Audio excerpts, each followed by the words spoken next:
This is J. Krishnamurti's 7th discussion with teachers and students at Brockwood Park, 1974.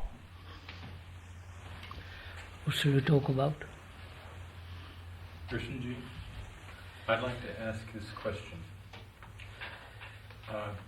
One is living. I'm living. But what is happening?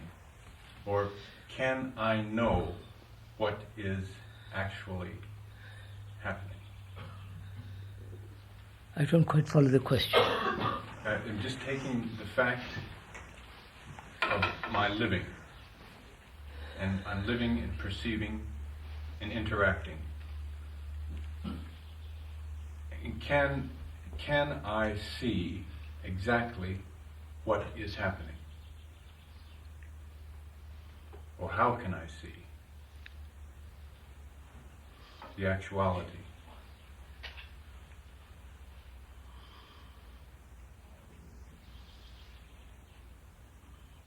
Are you saying, sir, can I observe what is actually going on, not verbally or theoretically, the interreactions of my relationship with others? Is that what you mean? Right, exactly. Very good.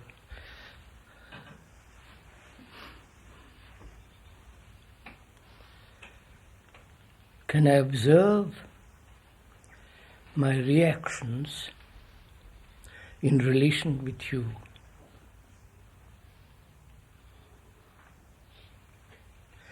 That means, does it not, to expand a little more, can I observe what is the present? Exactly. Is that...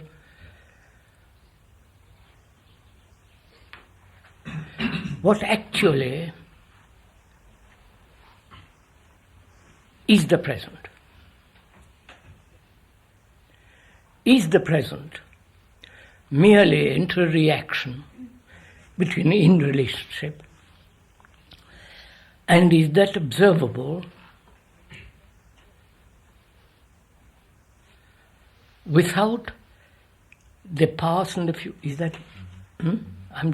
I'm trying to...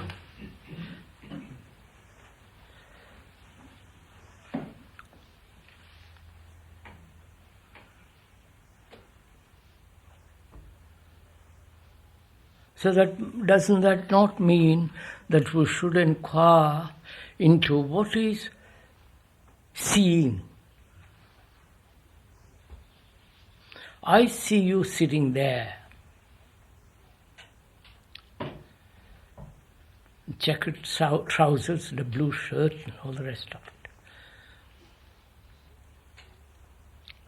I see you according to the pattern I've established or I have drawn, I've concluded about you. Right? In our relationship there has been certain reactions, and those reactions have established a pattern, and according to that pattern I observe you, or through those patterns I see you. The patterns are obviously the past, and through the past I observe you. Am I? Does this all interest you? Nelson asked yesterday, the other day when we were talking, he wanted to discuss what is energy. We'll come to that presently. May we? Where is the bird? Oh, here you are. Can we come to it later?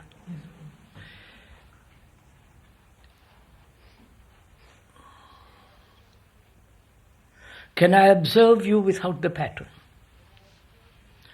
can I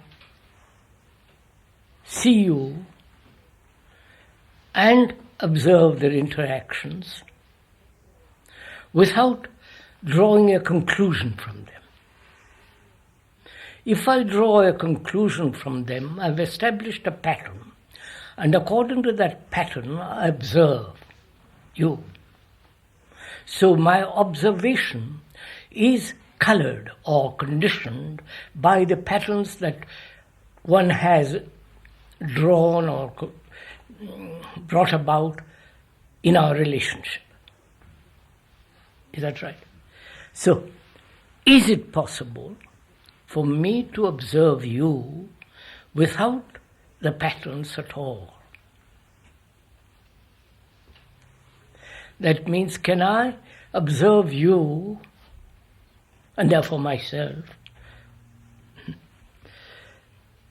without the conclusions I have drawn about myself,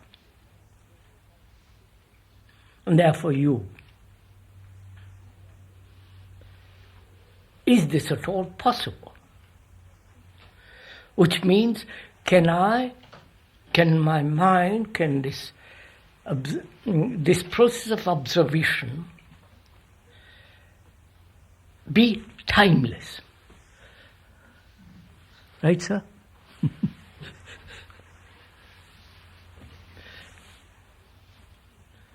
Is this expanding? Is this expanding too much? No. You brought in this factor of timelessness. I'm going to go into it. I'm just exploring or investigating what he said. Can I observe myself and therefore you? Because you are me, fundamentally. Right? You are not something separate from me because you react to my challenges, to my demands. And your responses are conditioned by your background as another's. So there is really a very thin line of division between us. So in observing myself, I observe you. It's not I observe you and therefore I observe myself. In observing, you are part of me. I don't know. So I'm observing you. So the point is, can I observe myself without any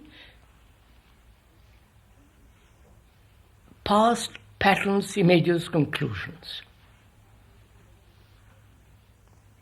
Which is, can I observe myself without this sense of time going forward or backward? A movement in which this ebb and flow doesn't exist.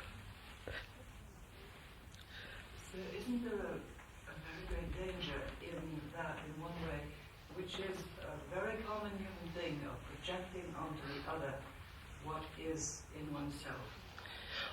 I know there's a great danger in it, but there's a great danger because unless one understands very, very deeply this problem, that you and I, in essence, are not different. I must go into this because it's very... Do you mind all this? Is this too abstract, too conclusion, too... So why do we appear to be different? What, sir? Why do we appear to be different? Why do we observe? Why do we appear? Why do we appear different? You're taller, shorter, brown, black, white, purple, yellow. Is the outward difference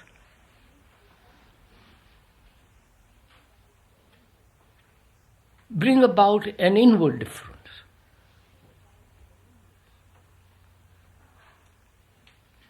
It seems it comes to what we talked about before. before, that the content of our consciousness is the same? I don't want to go back to that. I want to think anew about it. Why are we different? Now let's go into that.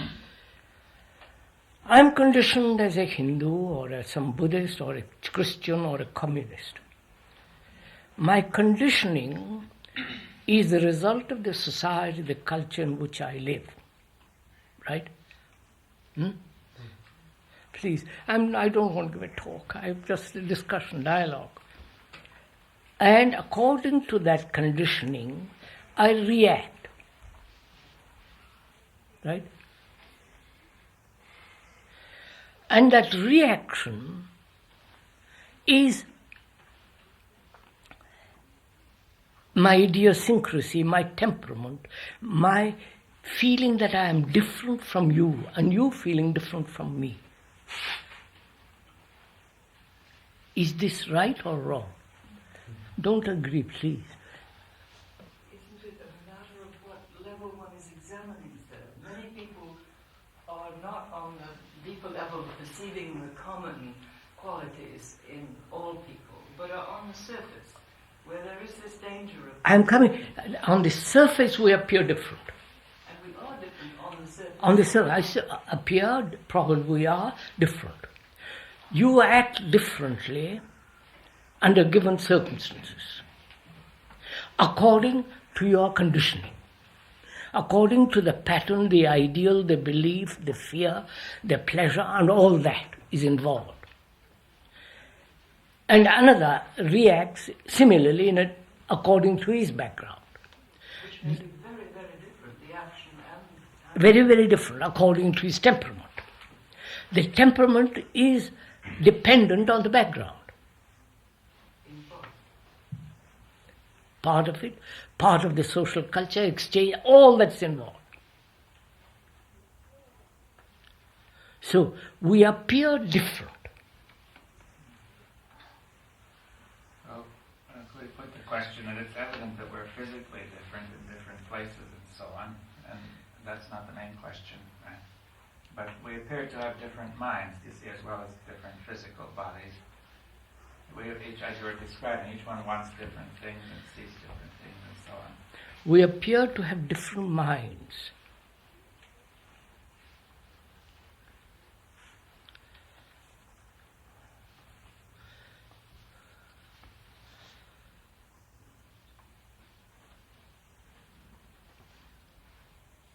What is the difference? You are scientifically inclined.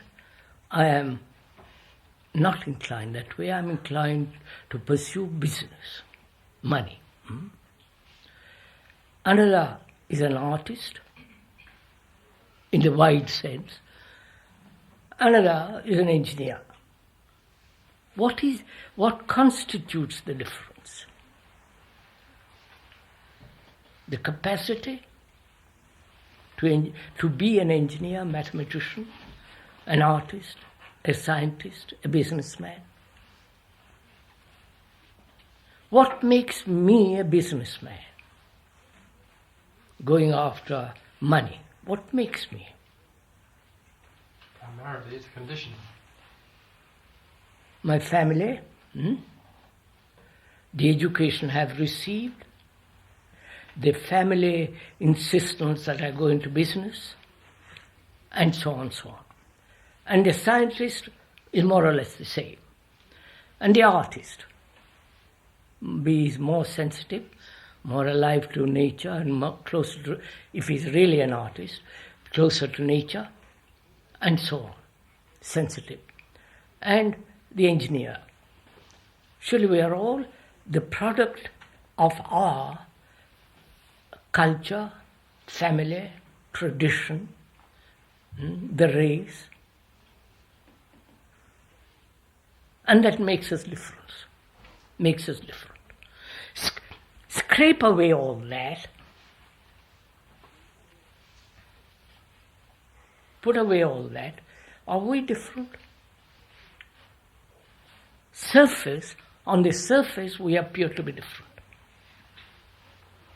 And our reactions are different on the surface. If one is an artist, he looks at life totally differently. But deeper down, he is as anxious, fearful, annoyed, ambitious, frightened, all that, like the businessman. So where does the difference lie?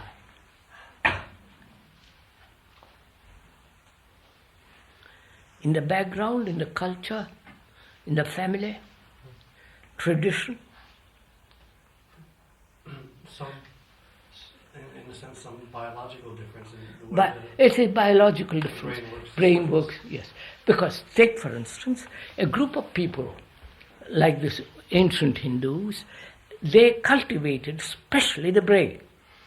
To them, knowledge and study and behavior and so on was tremendously important to them. And they went into this problem and they devoted their life to this. As some of the Jews, some of the Christians, some of the other races have done.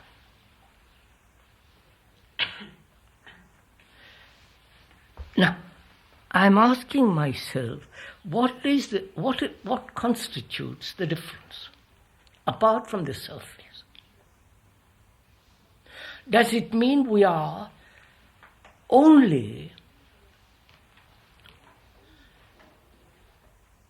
live on the surface and nothing else? Right, sir? Well, it makes a problem when I say who is only living on the surface. I'm coming here. Who is living on the surface?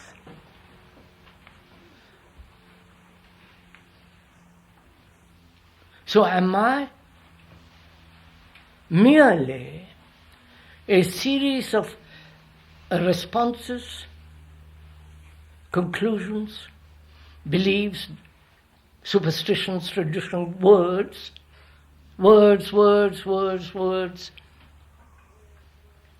I live at that level. And who is I that is living at that level? I don't know if you're... Does this go all right?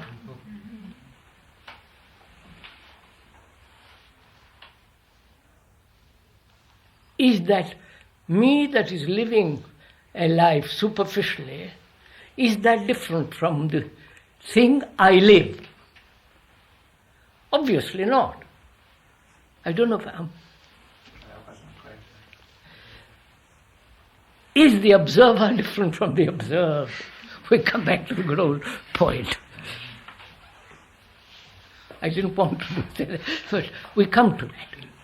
I observe in myself that I am a series of conclusions, images, implanted and cultivated.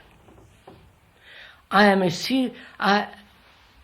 series of beliefs, fears, pursuit of pleasure, frightened. All this implies. I am that. I observe that in myself. And I say to myself, I am different from you. Because I'm taller, darker, browner, or whiter, or pinker, or whatever it is. And you have your reactions, your images, your conclusions, your fears, your pleasures, and so on. So I feel that the major point happens is that there's some sense of, not merely of all the pleasures and pains and images, but some sense of immediate existence. So what? I'm right here, you see. Yes, I'm right, yes. So what is immediate existence? It may be an image, of course. Huh? It may be an image. That's what I want to break down. You see, that's just it. Did you hear what Dr. Bohm said? I may imagine, as some of them do, the philosophers, the existentialists and all the rest of them, they imagine that their present is something out of context of the past and the future. Now, so far it's fairly clear to me, to myself, if I'm making myself clear to you. That is, you are different from me superficially. Taller, shorter, biologically, all that we have described. And you and I live at that level, superficially. And that gives us a sense of separate existence. You're an American, I'm an Indian, Red Indian, which you have butchered me. You've seen all those Western films.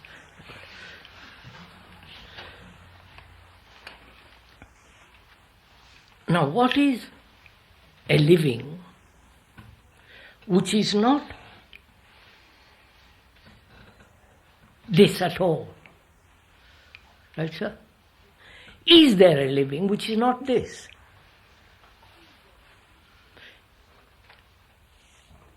Is this superficial living the only life? Our gods, our rituals, our Jesus's, you follow the whole gamut of it, right?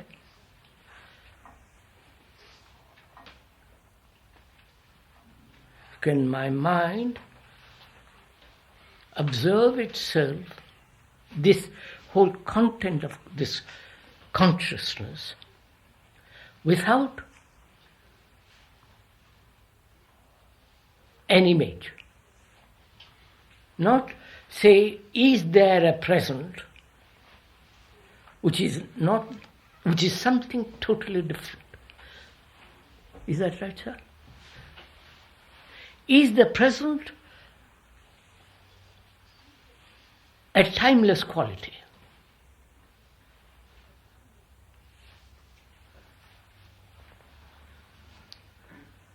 Are you asking if the present is a timeless quality and the human entity, whatever that is, conditioned or not totally conditioned, perceive that present? Or are you saying, is there a part within the human Brain. for lack of a better? That's what I want to. That is not contaminated. That's what I want to get at slowly, if that is possible.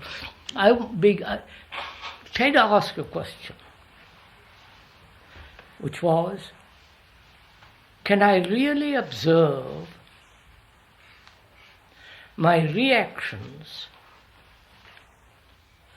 my temperament, my whole structure of consciousness with its content in a timeless way?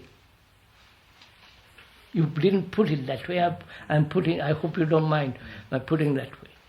I don't understand what you mean in a timeless way. Let me, we're going into it. I can look at it with my conclusions, right?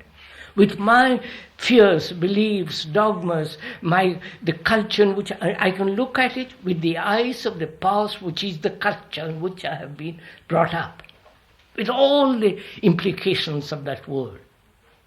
I look at everything with those eyes, right? The trees, my wife, my children, my God, my dictator, all the rest of it. He says, Ted says, that is only a looking at it from the past. Therefore, I really am not looking. I am looking through the screen of my own conclusions, my images, my all the irrationality, rationality, and all that. Therefore, I am not really observing. Right? So what is it to observe without that?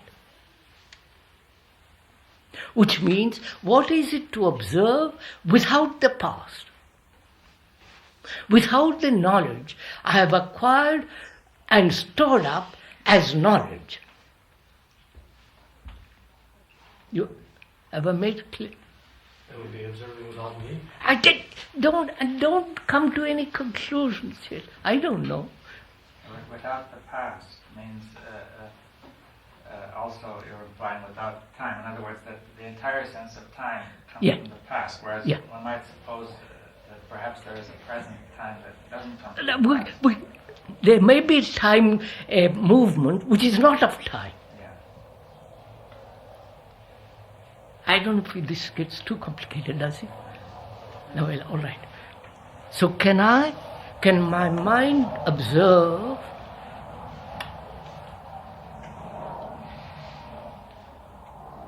without the past, without all the accumulation and accretions and the hurts and the wounds and all that, observe, which is observe without this accumulated knowledge. Is that right? Right? Is that possible?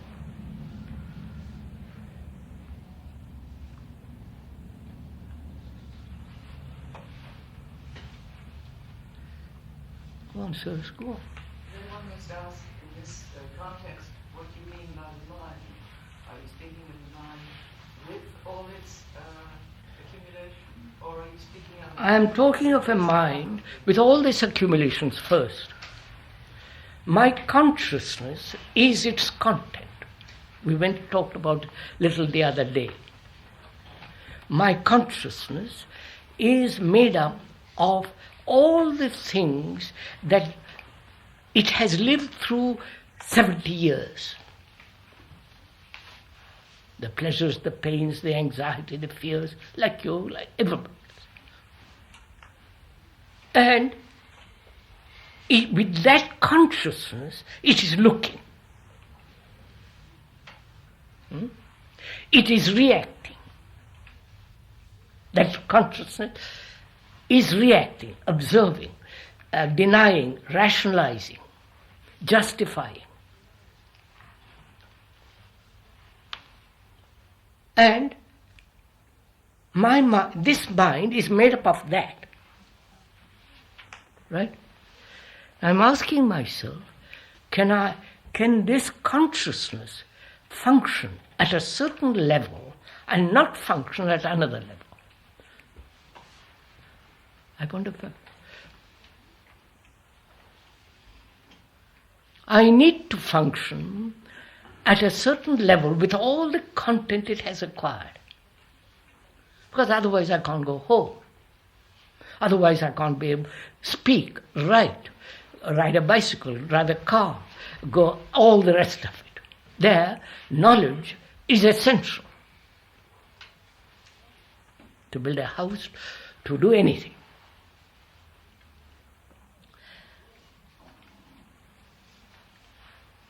And that consciousness is a movement in time. Right, sir? Oh, Is it getting too much for you?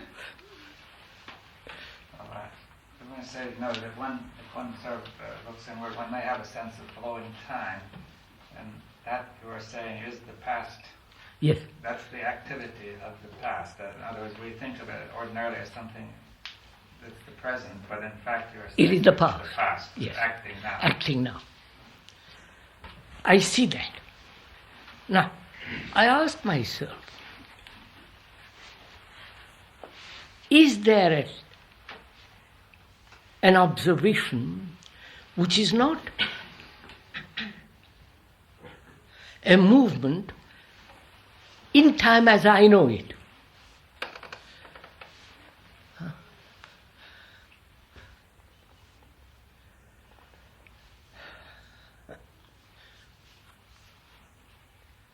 I only know a movement in time. One knows only that.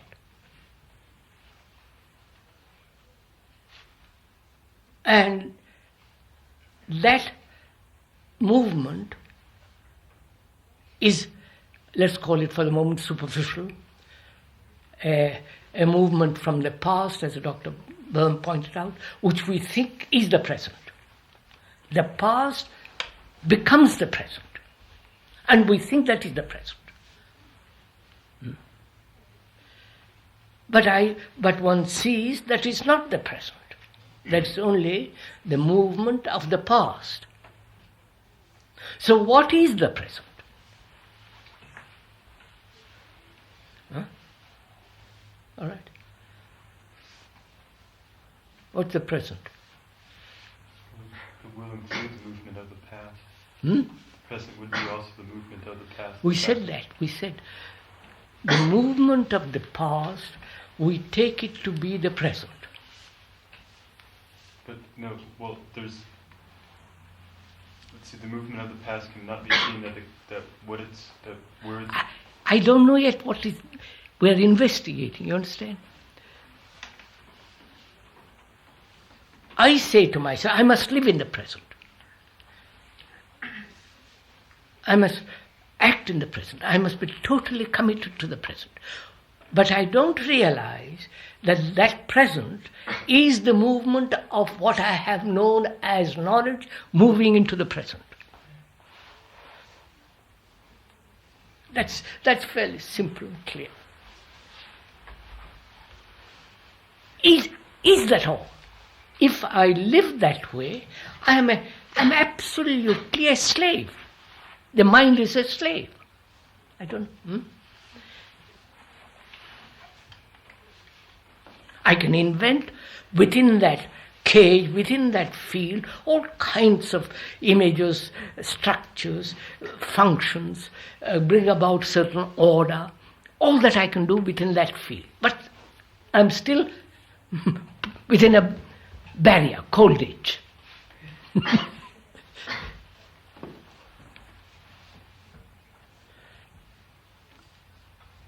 So the mind says, is there a time, is there a movement which is not propelled or caused by the past?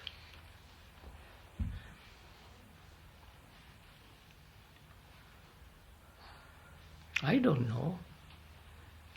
There may be. So I have to go into something entirely different, which is, can my brain, I hope you don't mind my talking about it, can my brain, this brain, with all the tissues, cells and all the rest of it, can that brain, which has operated always within that field, within the field of time, within the field of knowledge, within the field of decoration, cosmetics,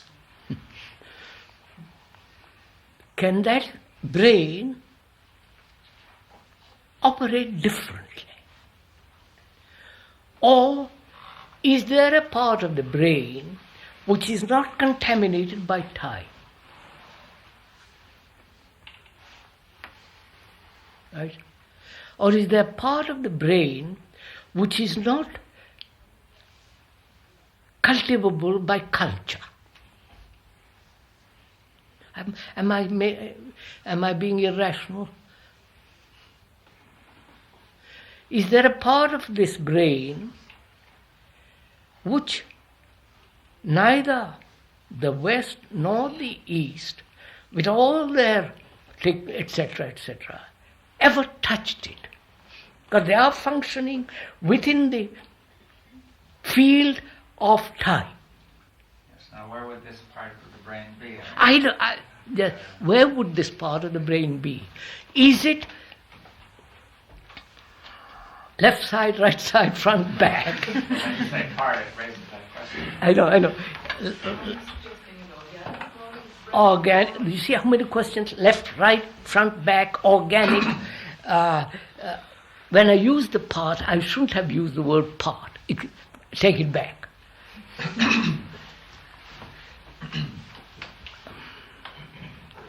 Is there what? Is there a section? Is there An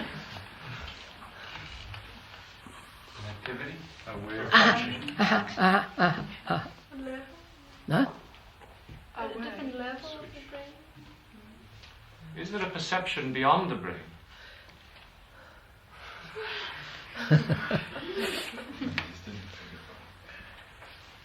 Well, I could consider instead the part of the brain or the function of the brain which is the past, and say, would you think that that is some small part of the brain? Would you look at it that way? That Yeah. the past is in some sense a small part of the function of the brain.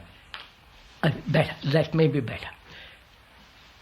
The past, with all its conscious, etc., is part of the brain. It's a function of the brain, a small function of the brain. That's better. This consciousness with its content, which has been cultivated by the culture in which I have lived and so on, is small function of the brain.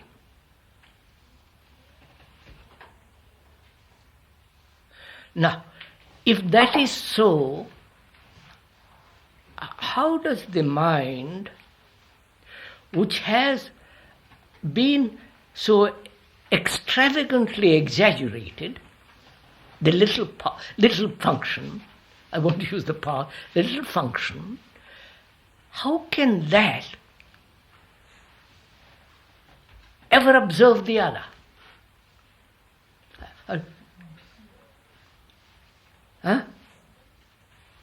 Or that small function can never observe the other. You're assuming then that there is another. I said, I don't know. I said, we don't know. We are playing, we are looking, we are investigating. If my mind admits this consciousness with its content, the content makes up its consciousness, and if I admit only that and live in that, I am done. There is nothing. Not I am done. It's like going round and round in a prison. Make it beautiful, more toilets, more, it's whatever you like. But it's still within the limits of time. We want to be inquire into whether we can be free of the presumption that the whole that this particular function is all that is possible. Yes, I don't admit that. No, I mean we generally have the presumption. Yes, presumption. Yes. If we could leave that presumption aside. Yes, that's another conclusion. Yeah. Our conclusion is that's the only thing that operates, nothing else.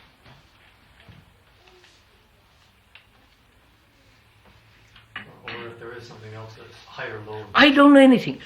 I want to stick to that for the moment, observe if we do that.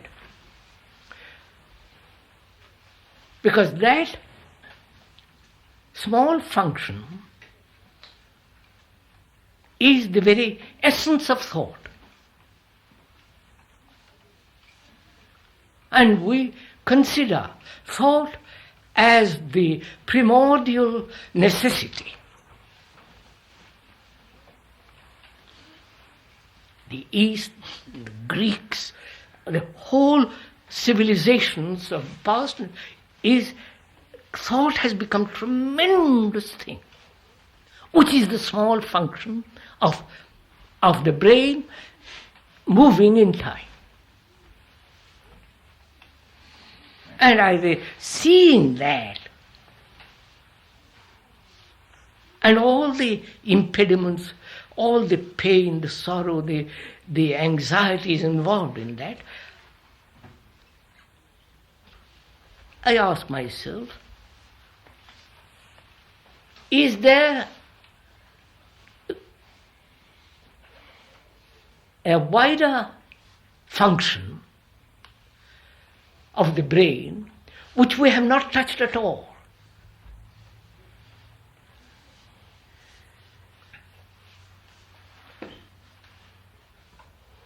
So I have to find out.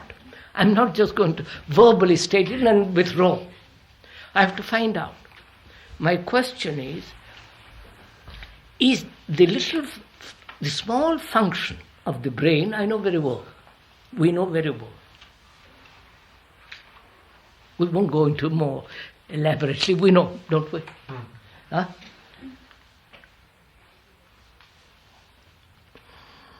Now, is there a greater functioning of the brain in a wider field which it has not, consciousness has not touched it? If it has not touched it, then how can that consciousness,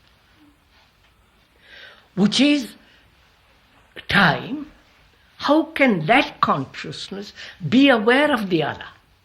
I don't know. We want to be conscious of the other in the field of time. I don't know. Huh? In other words, it's not. Oh, thank you. It's not. Look, thank you. Yes, I know. It's not. I'm telling you this. I'm making myself clear to myself. My consciousness, this consciousness, is made up of its content. There is no consciousness without its content. And its function in the brain, the function of the brain, the small function, is to operate in that consciousness. Me, not me, your nation, my nation, your this, all that. That little function says, I must be aware of something much greater. Otherwise I live in a small prison. So it wants to include the heavens in its fist. Have you understood? Mm-hmm. It wants to capture the whole sea in a little bucket.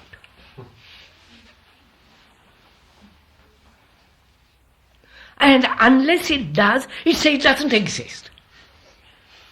So you say that this consciousness does catch a glimpse of the whole sea. I question whether it can catch even a glimpse. Even a glimpse. It thinks it does. It thinks it does, but that's the operation of thought still. But how can something which is limited see the whole? See something. It can't. But you see, no, that's what we want. That's part of our craving. All the churches, all the temples, all the religions are based on that. I am a Catholic or whatever it am, and I live within the field of my consciousness with all its content, and I realize it's a very small affair. So I grope after something and bring that into this. Call it God, whatever you like to call it. And I see that it cannot do this, nor can it have a glimpse of the other. It can't. Wouldn't perception be outside the? Huh? Wouldn't perception be outside the conscious creation of thought? No. Therefore, I'm asking, how is this possible? You understand what I'm talking? The small function of my brain acts only within that limited field. That limited field is the knowledge which I've acquired through centuries and centuries as a scientist, artist, businessman, this and that. That's the consciousness. In that consciousness is time. that consciousness is, the very essence of the movement of that consciousness is thought. And that thought says, that's not good enough. That's too small. That's too trivial. So thought goes out and says, there is this immensity, which people have talked about, worshipped, etc., and grabs it and tries to bring it in, takes it in. But it is still within the field of the known, within the field of its own consciousness. So I see that very clearly.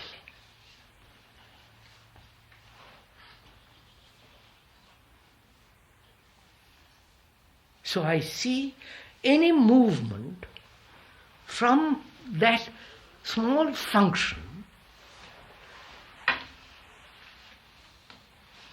can never apprehend, have a glimpse, or posit that there is such a thing. So my question then is, can thought, which is time, can thought be completely silent, except when demanded? Are you following? Is this too much?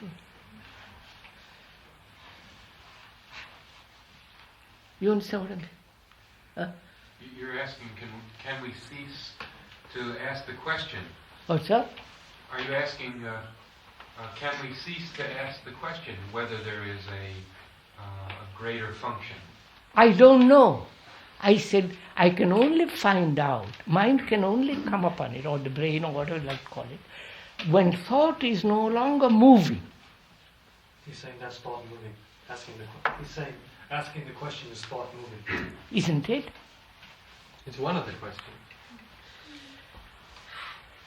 So look, all our culture, all our activity, ideal, non-ideal, irrational, rational, idiotic and noble, neurotic and sane, are the activities of thought. Right? If you had no thought, there would be nothing. You would be just worse than, I don't know, probably vegetables have thought too. So thought is the essence of this consciousness.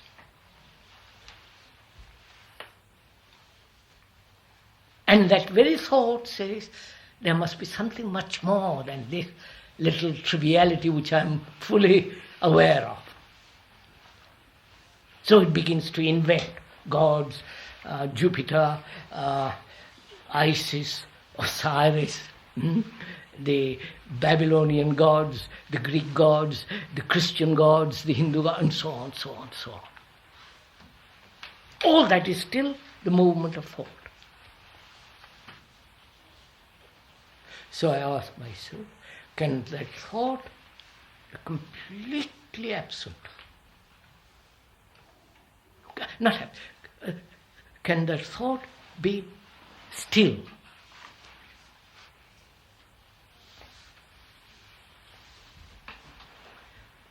And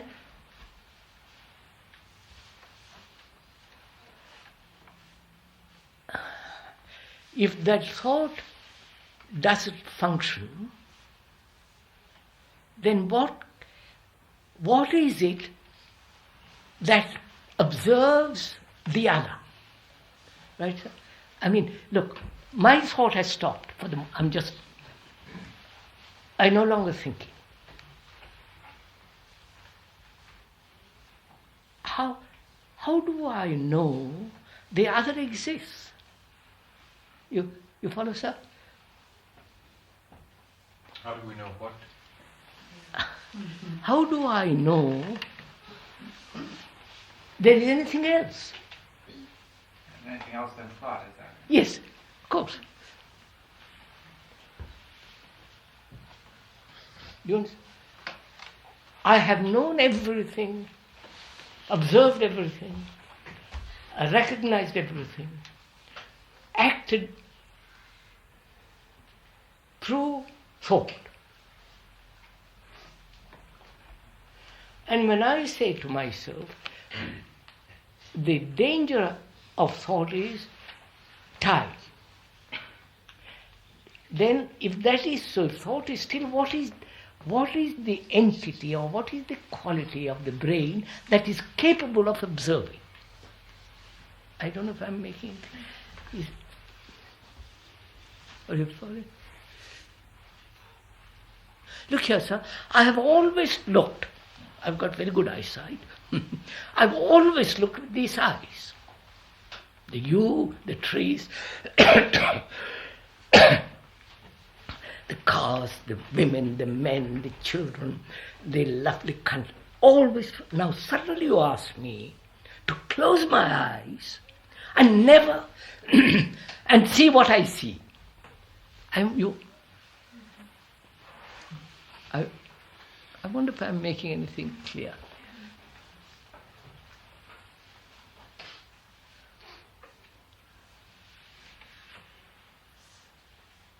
I think this is where the difficulty is going to come, because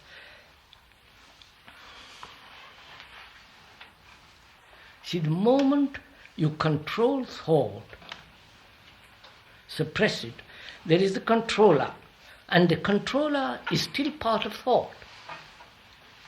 Therefore, thought has to come to an end by itself, not be imposed upon. That is the essence of intelligence. I won't go into that for the moment.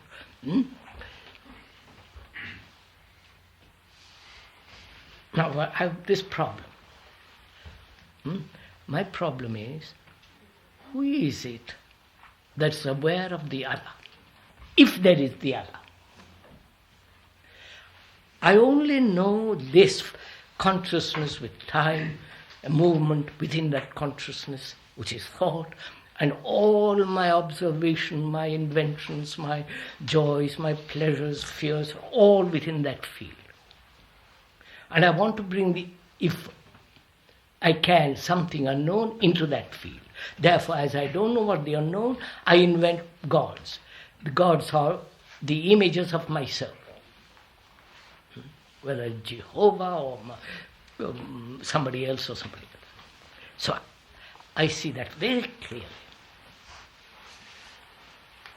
Then what is the entity, or what is it that is aware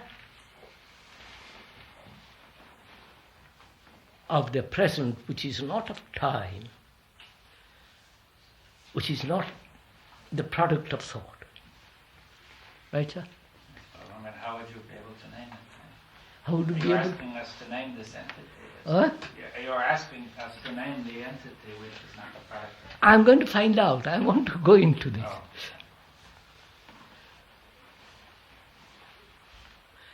Is my question rational?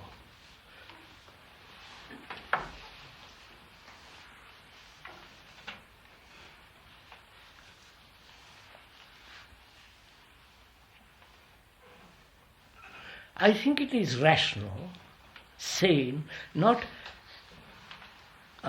neurotic or emotional or romantic. I think it is sane when I see myself as a movement in time. Thought. I'm trying to put it very quickly. That is so. There, in that area, there is the division between myself and the observer. And also, in that area, mind realizes the observer is the observed. Right. All that is time, movement. Now,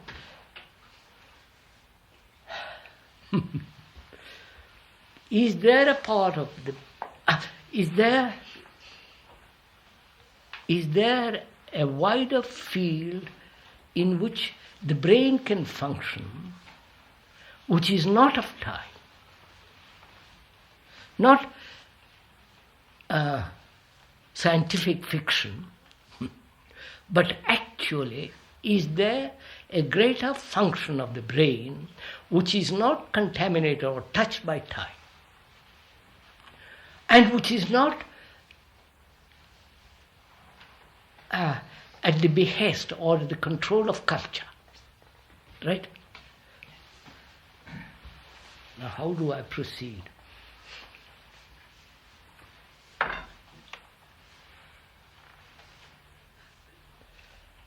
can see how not to proceed. I've done it. Don't go through all that.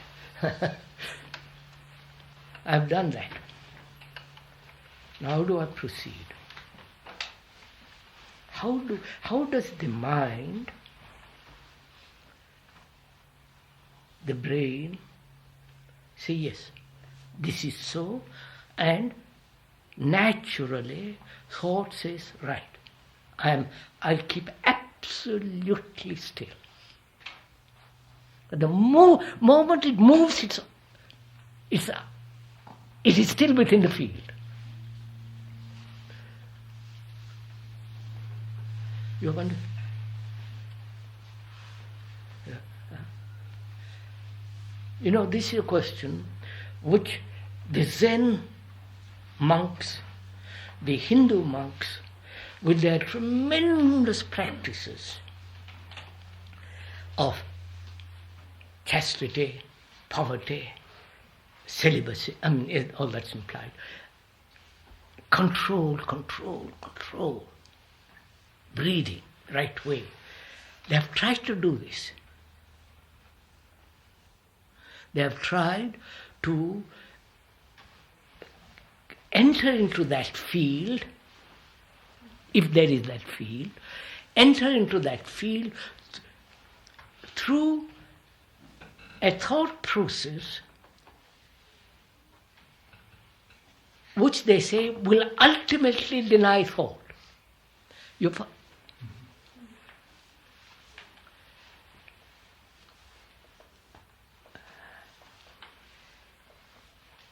see, I don't want to be ultimately. I want to do it right now, not ultimately. You follow? Because there is that again is time. That's again within the field of consciousness, which is time. So what is the problem then? The problem is, can this brain, which is, if there is a brain which is not touched by time, we know what we mean by this, can that brain be aware of the other?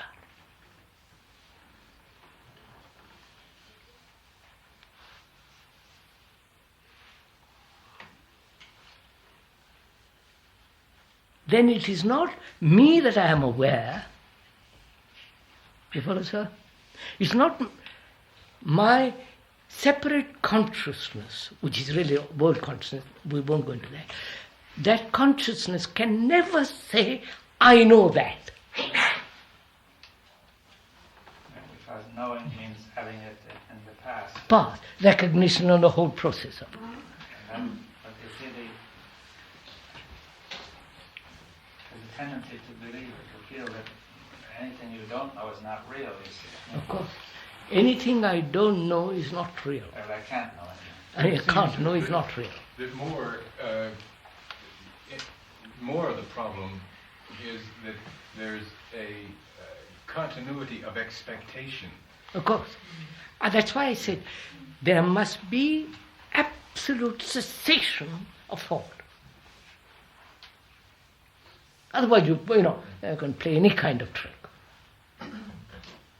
Go through any kind of door and call it reality.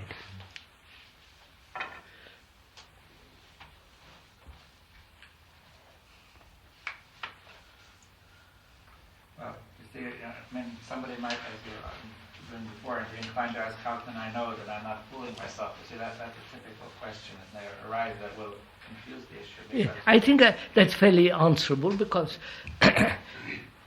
what is illusion? To be deluded, how do illusion, deception come about? When I want something, I am deluded. When I want your affection, want it, go after it. I'm living in illusion because you may not want me. You understand what I'm talking about? So the moment when there is the operation of desire, the operation of will, the operation of seeking, groping, wanting, there must be illusion. Sorry, But you see something and you immediately do it. Yes, okay, that's different. We are not talking of that. Yes, but isn't in that part also? So one comes about when you want to do something, you'll not be able to do it. That's different. Okay, we are talking of something that is. We said, Dr. Bohm and I said, what is illusion? We are talking of illusion. How is the mind deluded, cheated? How is the mind accepts idiocies, irrationalities, the absurd statements of churches and temples and mosques? How does it accept all this? Why does it live in such absurd illusions? As the Christian dogma, which is that Virgin Mary, first of all, that's a nonsense, Virgin Mary going up to heaven physically. We accept it. As the Hindus accept their absurdities. So we are saying illusion exists only when there is a demand, when there is a desire for happiness, for love, a demand to achieve something astonishing. It's like an exchange. The illusion is exchange for the promise of some future. Yes, that's so. We know. So therefore, I say desire, will is part of thought. Now the question is, without wanting this to understand, to get deeper, how are we going to have the energy to do it, you see? Energy. Yes, but I meant ordinarily to say, I want something, therefore I have the energy to get it. Now can we have an energy without desire, motive. without wanting? Without a motive. Yes. Is there an energy without motive? We know the energy created through a motive and action following it. I work 8 hours a day in a beastly office or a lovely office because I have a responsibility of a wife, children, house, a mortgage, insurance, and all the blaster stuff. So I have got a motive and I keep on at it. I would call that illusion. Sorry. Would you include that if the motive is in doing it? Look, Dr. Bohm asked, is there an action without motive? Yes, my question would be, if the motive is doing it. You can't. No, motive. What is motive? To move. Isn't it? The word motive. To move. What makes me move? Get up every morning at 8 o'clock and all the rest, or 6 o'clock, and go to train, all that, is my responsibility to my wife, children, and to my pleasures. That is my motive, which makes me act that way. And he says, can I do that or something totally different without any motive? Now wait a minute. Here I am talking to you. Have I a motive?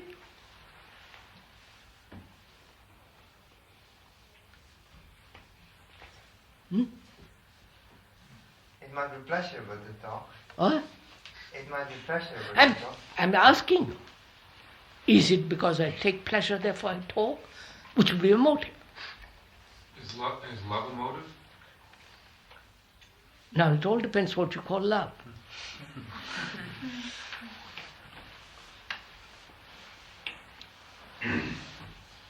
I have created energy through a motive which makes me get up at 6 and go through the horrible day. There's energy there.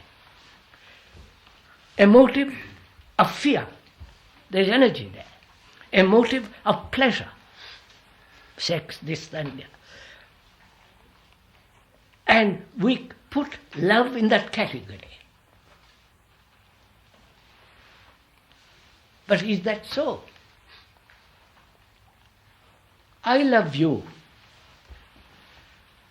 because I need a companionship, because you satisfy me sexually.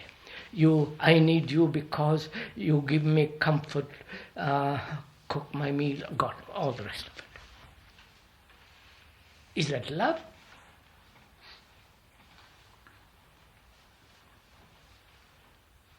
When there is a motive?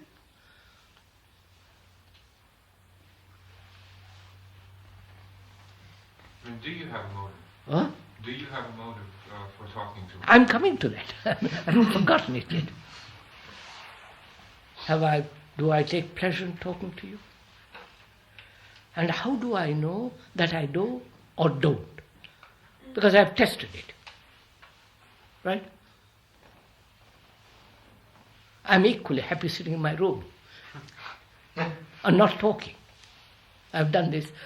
I don't have to prove it to you. I know I've proved it to myself. I haven't talked for a long time. And it didn't bother me in the least. I was just as happy looking at the trees or birds or whatever else. Couldn't you see without doing that? Huh? Couldn't you see whether you had a motive for talking without stopping? What? Couldn't you check whether... Of course. I'm just showing. So, why am I talking? Certainly I have no motive. I have no motive to convince you of anything. I don't derive pleasure by talking to you. You're not an audience from whom, through stimulating you, I stimulate myself. You following all this? I wonder.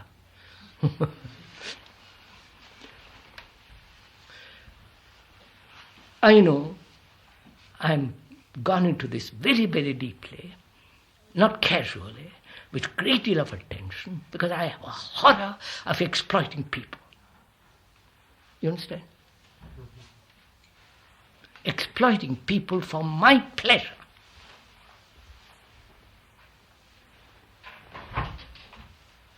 Or my pleasure may be derived by stimulating you and then getting stimulated through your stimulation, which is a form of pleasure. I've been through that. Therefore, I talk to you without a single motive.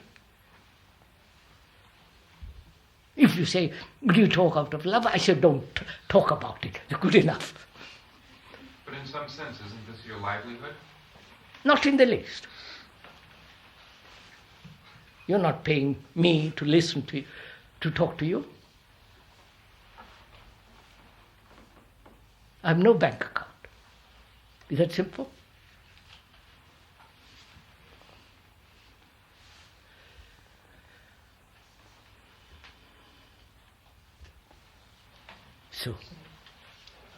So I have no illusion I have no motive which can create illusion. Therefore I am saying to myself, if thought does not move, there is no illusion.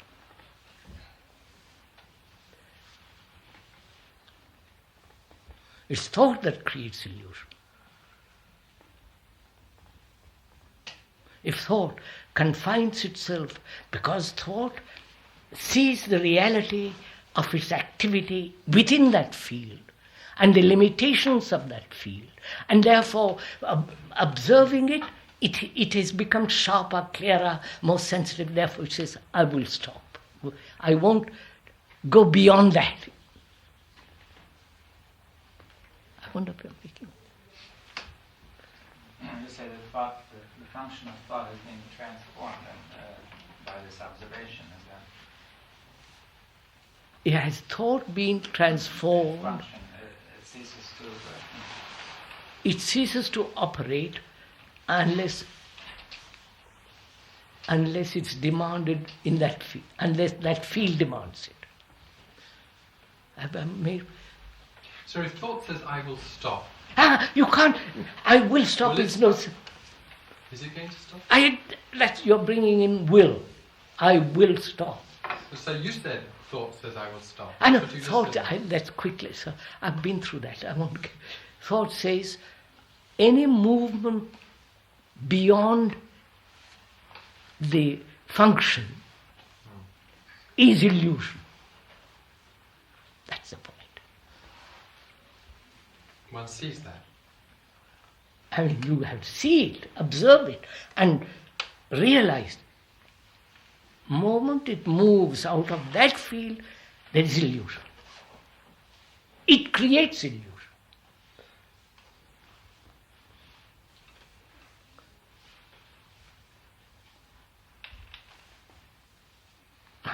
I've been there, right. Now, is there a part of the brain that can be aware of something which is not of time, and that greater function, does it exist? Is there a greater field in which the small function has never touched? I don't know how to put this. Look, sir, I've just quick words, if you forgive it. Is there in this brain a greater function than the function it has known? I think that simply put. Is there a wider, deeper, extensive function of the brain which the small function of thought can never come into or touch or have a glimpse?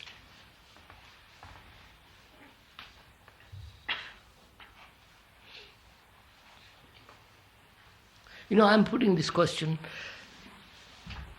because this question has been put by millions of other people. But what will be the instrument of that inquiry then? Because if thought, Who is the entity who is inquiring? Because if thought has There is no entity. There is no entity. But then is there that inquiry at all? We are asking the question. Thought has said, I won't move out of my field. Any movement I make will bring further illusion. There'll be more Christ, more Jehovah's, more Hindu gods and lesser Hindu and all that. So, no illusion. That's the first demand, first necessity to realize thought must not create any illusion. And it's bound to create illusion the moment it moves away from its function.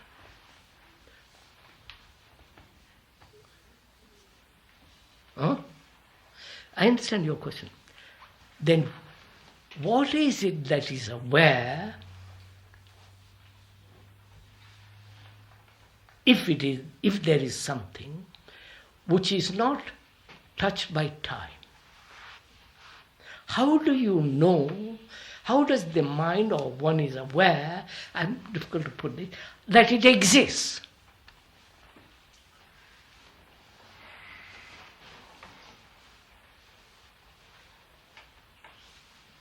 That there is something whose energy is not the energy of time. The energy of thought, the energy of friction, the energy of motive.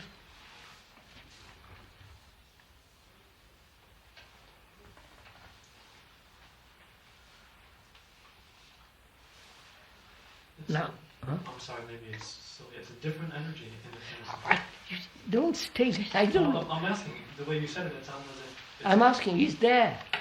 a different energy, a different quality. Is there a different quality of energy which has no motive, which is not the product of friction, division, the energy caused by thought in its demands, in its pursuits, and so on, so on, so on. Is there a quality of energy which is not of time? Let's put it differently. Now, how is the mind to find out? Right? I know physical energy. If I eat the right kind of food, right kind of diet, sleep, right amount of exercise, sleep, the body creates the energy. Emotional energy. I get frightfully excited about some rot or other. Sensations. All those are forms of energies. And thought creates its own energy through friction, through motives, through ideals, through beliefs, and so on. That's all we said is of time. Now, is there an energy which is not of time and motive? Would that be the subconscious? Not subconscious. No, subconscious is part of consciousness. Only I haven't unearthed. It's like having a car, like having a dungeon. No, but it's a basement in the house. I'm gone down there, but I've always lived up here. And one day I say I must go and investigate and find out a lot of dirt, and the same thing upstairs as downstairs. Upstairs, downstairs, that film. If I watch a bird on the wing, I watch a bird on the wing, and there's a movement. I'm watching something in nature, something moving, and I watch it. It doesn't need any thought. It's part of consciousness. But that's, it has. But sir, look. This opens something entirely different, which is we are receiving all the time. When you watch a bird, when you watch the movement of a leaf, we are visually receiving through light and so on, vibrations. Now, close your eyes, completely close your eyes, and you don't receive anything except noises or smells. Now, there is no noise, no smell. But keep your eyes completely closed, and what takes place? You're not receiving. Blank. No, sir, don't say blank. Your thoughts are still there. Huh? Your thoughts are still there. Therefore, don't say blank. You're not receiving. Keep your eyes completely quiet, which is quite an art to do, which means the eyeballs must be absolutely still. Don't play tricks here, please. Don't do it here. You don't know what it means. So what we're saying is,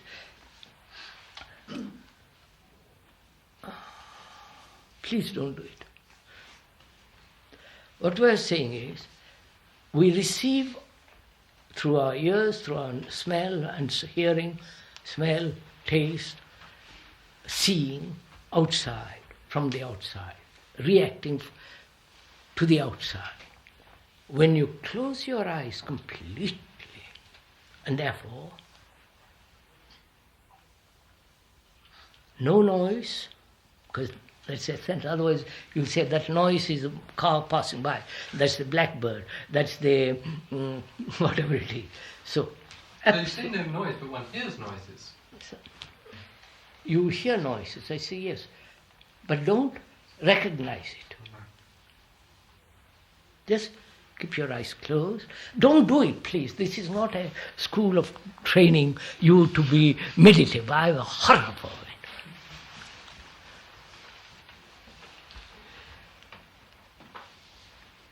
Then see whether the mind can be still completely or thoughts go on. Therefore, when the thoughts go on, it is still the outside. There is no division as the outside and the inside. That's all I'm trying to get at. You understand what I'm saying? Not quite. Oh, Lord. Do we say then, can the mind be quiet, or it's just you just... No. Don't care. I said, you shut your eyes, you hear noises, you smell wood burning or somebody smoking. Don't recognize it. Well, yes, somebody's smoking, somebody's noise, but don't let it penetrate. Then you will see your thought begins. So your thought, which recognizes parallel and all the rest. So there is no outside and inside, it's a total movement.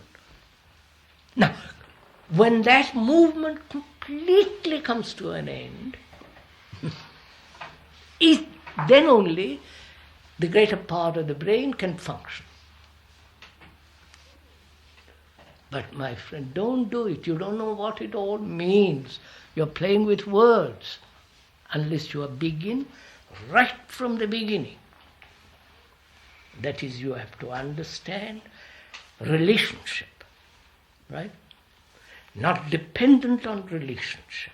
All the rest of it, I won't go into all that.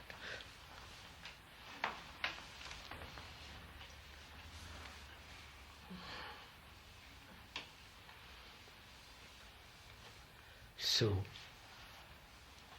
the present, which Ted wanted to find out, the present is a timeless observation in which the me with its content as consciousness is not.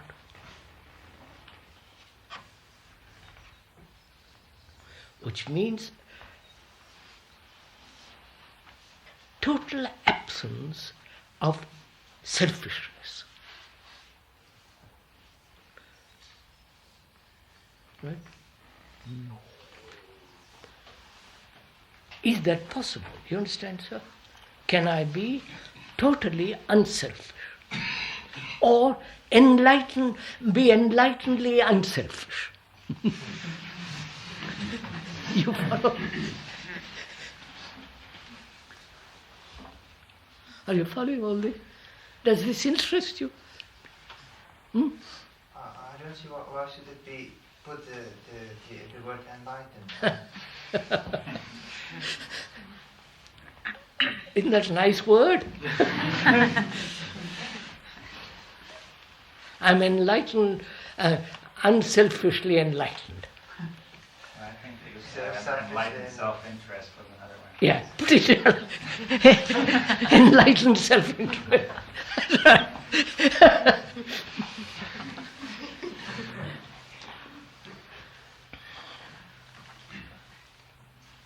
I've refined myself so refined that I'm enlightened. You know?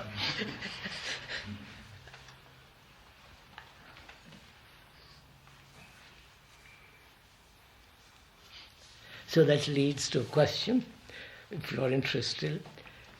Meditation is this.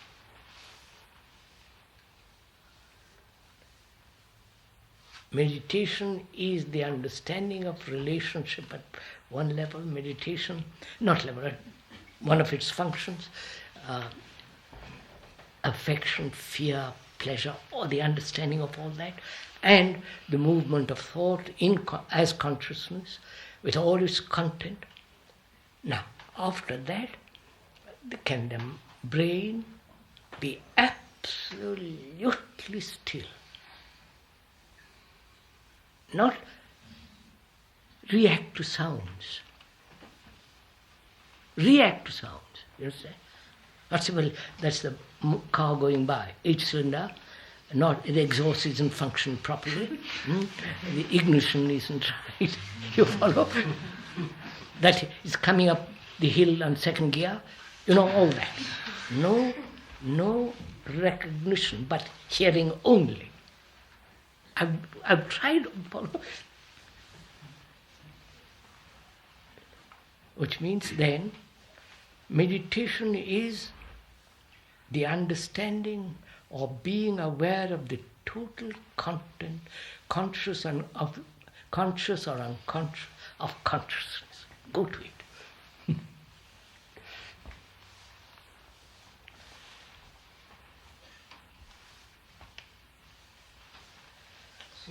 Why is it in this, I don't know, it happens in a certain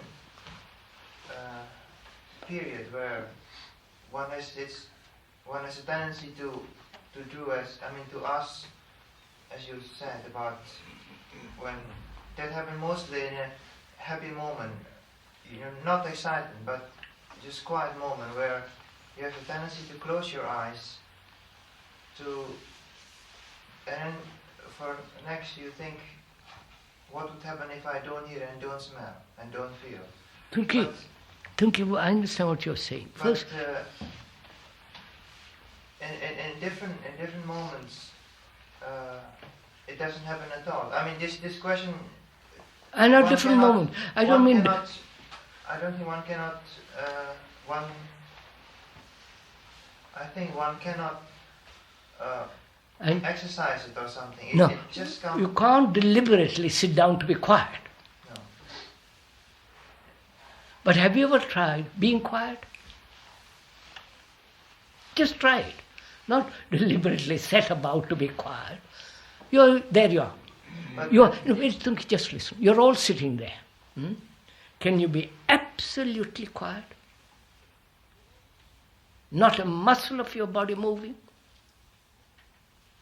Your eyes quiet, everything, absolutely quiet. Have you ever tried it? Just for fun, not if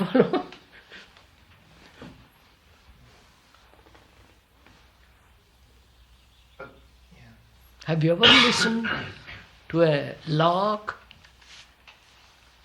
Just listen.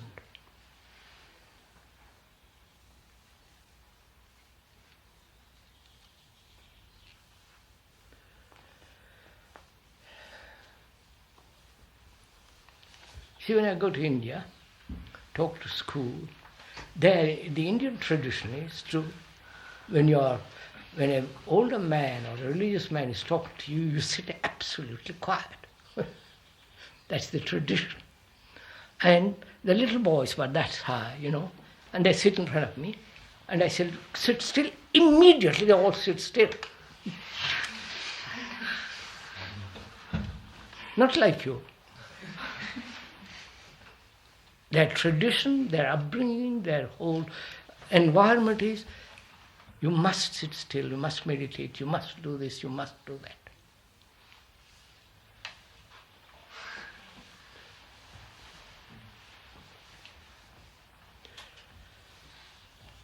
What time is it? 1:00. 1:00? I think that's enough for today, don't you?